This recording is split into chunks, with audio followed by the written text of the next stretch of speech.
Emails from Indians akin to spam. New Zealand Immigration Minister under fire for remarks. A New Zealand minister has courted controversy with her remarks on how she handles queries on immigration from Indians, when she said she never responds to them and they are akin to spam. Immigration Minister Erica Stanford reportedly made the statement in response to a question during a parliamentary session on May 6. She was defending the use of her Gmail account for official correspondence. I receive a lot of unsolicited emails like, for example, things from people in India asking for immigration advice, which I never respond to. I almost regard those as being akin to spam, Stanford said. Condemning the stereotypical remarks, Indian origin Labour MP Priyanka Radhakrishnan said ministers received unsolicited emails all the time and there was no reason for her to single out Indians. Stanford, however, responded saying her remarks had been misinterpreted. In a Facebook post, Radhakrishnan slammed Stanford, saying she felt the need to single out people from one country ethnicity in a negative light. She said if you are from India, it will be better not to contact the minister as those emails will go into her spam folder. Earlier this week, in response to a question by Willowgian Prime, the immigration minister felt the need to single out people from one country ethnicity in a negative light.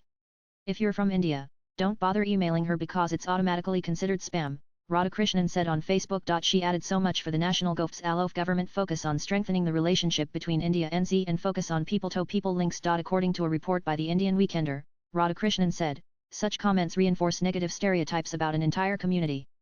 She described the comments as careless at best and prejudiced at worst and pointed out that ministers receive such emails all the time, and there was no reason to single out Indians. Particularly given New Zealand's important relationship with India, she was quoted as saying, comments like these serve to reinforce negative stereotypes against an entire community of people. Stanford defended her statement and said she did not consider emails from Indians spam, but in fact, almost akin to spam. She said her remarks had been misinterpreted. I did not say that I consider them as spam, she was quoted, adding, I only said that I consider them almost akin to spam. Stanford further said she was referring to the volume and nature of unsolicited emails she receives on her personal email and did not mean to call out a specific community. Swipe left for next video. In this instance, I recalled a recent email ID received of this nature when answering, she was quoted. Stanford has served as Minister of Immigration since November 27, 2023, and took charge following the formation of the National Coalition Government under Prime Minister Christopher Luxon. Latest blogs.